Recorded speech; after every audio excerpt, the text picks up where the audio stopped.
Halo guys, jadi di video kali ini saya akan menjelaskan materi tentang pemadatan tanah. Pemadatan tanah sendiri merupakan subbab materi dari mata kuliah Mekanika Tanah.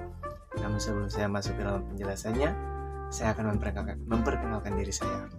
Nama saya Frank Immanuel Soselisa dengan NIM 202373061. Saya merupakan mahasiswa dari Universitas Patimura Ambon dengan program studi teknik sipil.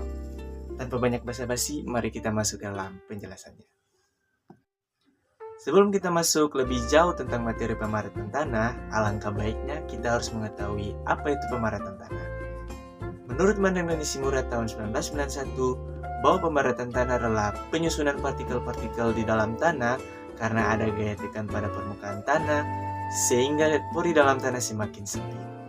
Dan dalam pemadatan tanah ini, kondisi tanah atau tingkat kepadatan tanah juga dapat ditentukan dengan parameter-parameter tertentu seperti void ratio, porositas, bulk density, dan aerasi tanah. Selanjutnya, ada tujuan pemadatan tanah. Tujuan pemadatan tanah yang pertama adalah meningkatkan mutu tanah melalui menaikkan kuat geser tanah dan memperbaiki daya dukung tanah. Yang kedua adalah memperkecil penurunan atau settlement. Yang ketiga adalah memperkecil permeabilitas.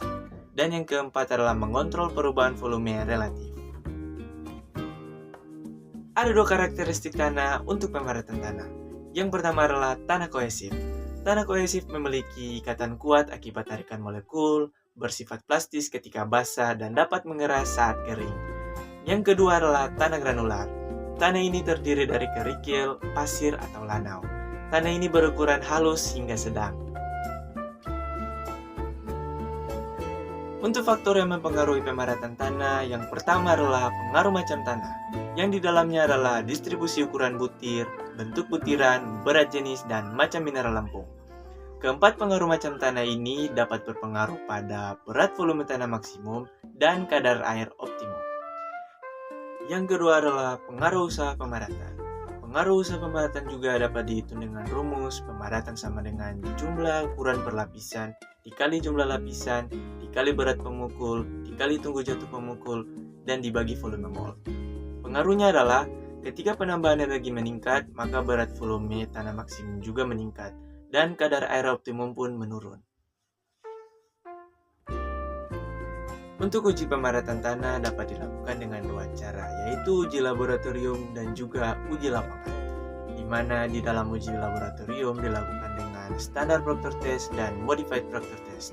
Sedangkan pada uji lapangan dilakukan dengan Zencon test, nuclear gauge, dan balon densometer.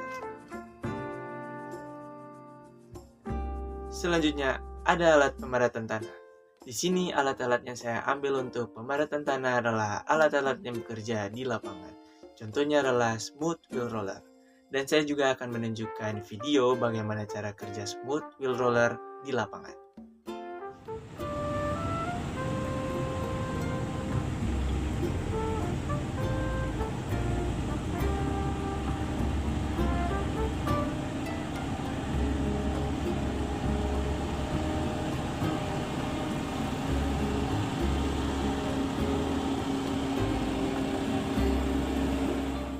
Sesuai dengan karakteristik tanah yang telah dijelaskan sebelumnya, maka ada pengelompokan alat-alat pemadatan untuk karakteristik tanah.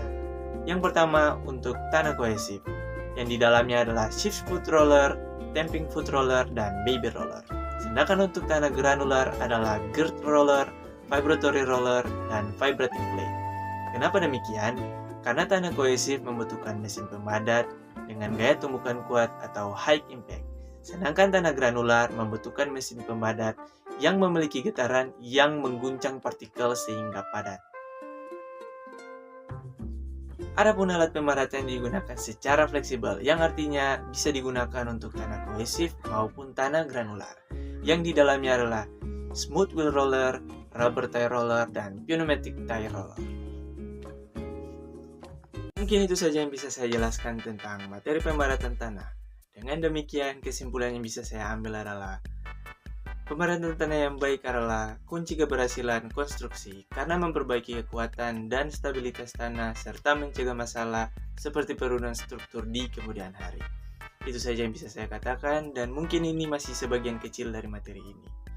Saya minta maaf jika ada kesalahan dalam penjelasan materi, dan terima kasih.